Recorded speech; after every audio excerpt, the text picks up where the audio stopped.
وإذا أردت أن تتفاءل في مجتمع من المجتمعات وقف أحدهم لك، أنت شايف شيء يعجبك؟ وهل في الدنيا شيء يستاهل أن تبتسم له؟ اليوم شر وغدا أشر، وكأن العاقبة بيد الشيطان وليست بيد الله.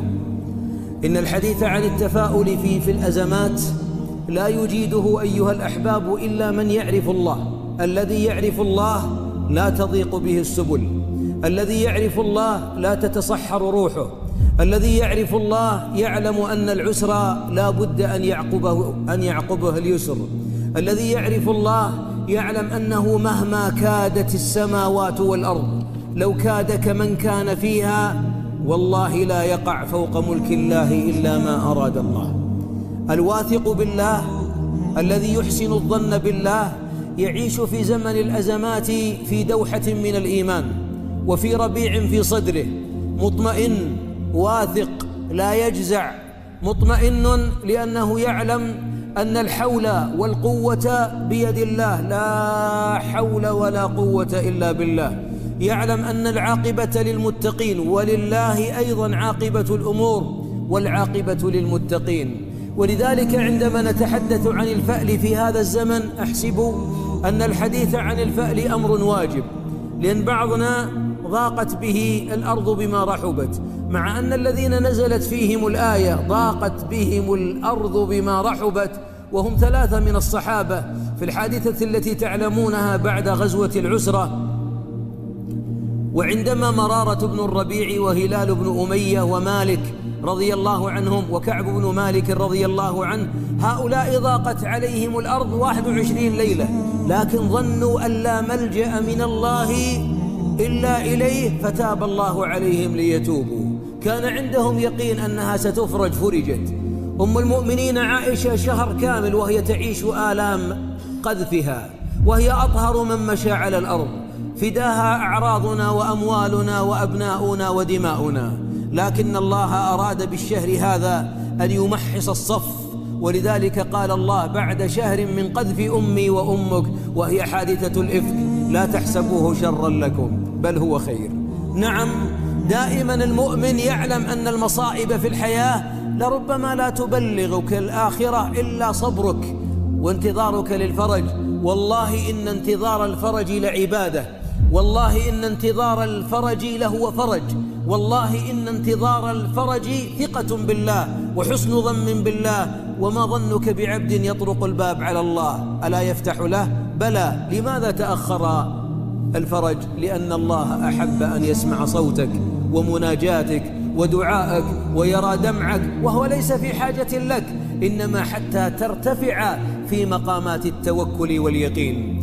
الحسن حسن الظن بالله، والتفاؤل معناها صدق العبد في اعتماده على الله وانتظار الفرج من الله، والثقة أن الصبر لا بد أن يعقبه الفرج. الله قال لنبيه عليه الصلاة والسلام ليطمئن قلبه: ألم نشرح لك صدرك؟ هذا من القرآن المكي. زمن القرآن المكي زمن آلام. حبيبنا عليه الصلاة والسلام مات له من الأبناء 6، وقتل أصحابه بين يديه، وعذب أصحابه وهو يرى، وهاجر من أصحابه منهم عثمان وزوجته رضي الله عنهما ابنة الحبيب، هاجرت إلى الحبشة، ورأى أصحابه يتفرقون ويعذبون ويختفون، ومع ذلك أنزل الله له: ألم نشرح لك صدرك. انشراح الصدر في الأزمات معناها أنك تعرف الله باختصار.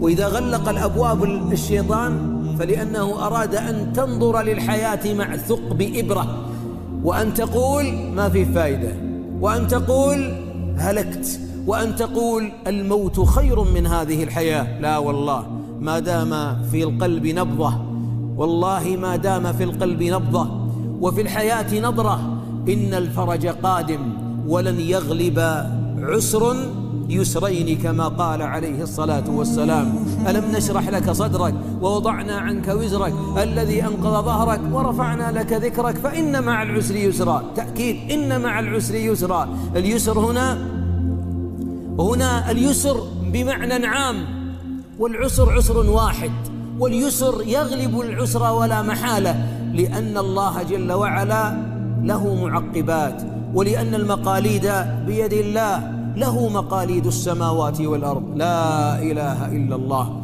ولذلك أيها الأحباب، الحديث في هذا الزمن بعضنا يتكلم عن المآسي والآلام وحروب العالم. خذ الريموت، قلب بين القنوات، سقوط طائرة، صاروخ يقع على سقف بيت في سوريا، جوع ومجاعة، هلاك وآلام، أمراض وأوبئة. يا أخي أعوذ بالله، يقول بعدها يا أخي الدنيا ذي محترقة، ما بقى إلا نحن. نعم، احمد الله على ما أنت فيه. ما بقي من الأرض آمن أمانا كاملا إلا أرضك ومن شاء الله غيرها، فاحمد الله وتفاءل. كيف تفاءل في زمن كله آلام؟ طيب إذا تشاءمت بيحل تشاؤمك هذه الآلام؟ يا شباب، لو أن تلعن الظلام، واحد في غرفة مظلمة ويلعن الظلام ويتشاءم من الظلام، ايش تقول له؟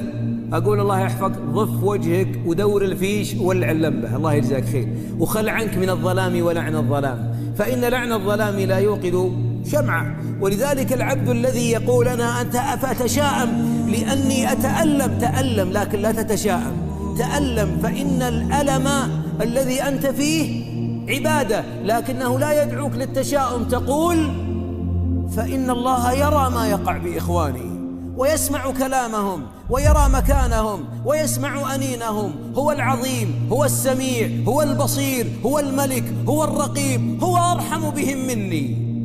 سأدعو لهم، وإن فتح باب تخفيف العناء بالمال أنفقت، لكنني أتألم أتشاءم، هذا يزيد في الأمة آلامها. تشاؤم المتشائم يزيد في الأمة الآلام، لأن الحبيب عليه الصلاة والسلام ضرب لنا من حياته أمرا جميلا في غزو في الخندق، يحفرون الحفرة التي تعلمونها، والجوع وبرد وريح، ثم يأتي بالمعول ليكسر الحجر. الله أكبر، فتحت بصرى، الله أكبر، فتحت صنعاء، فتحت صنعاء. يقول بعض المنافقين أحدنا لا يستطيع أن يقضي حاجته خوفا من الأعداء، وهذا يبشرنا بفتح بصرى في الشام وفي الجنوب الجزيرة اليمن وصنعاء.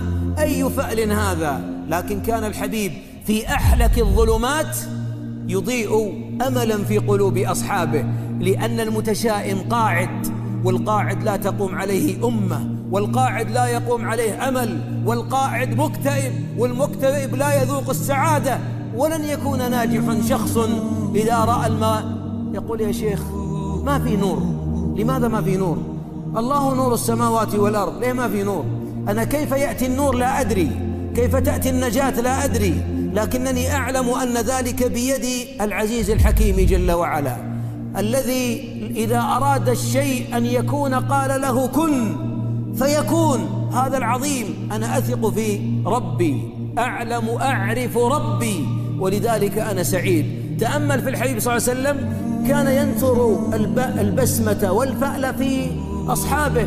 يمر على آل ياسر يعذبون، سمية تطعن، وياسر يقتل، وعمار ينجو، والمرور صبرا آل ياسر إن موعدكم الجنة.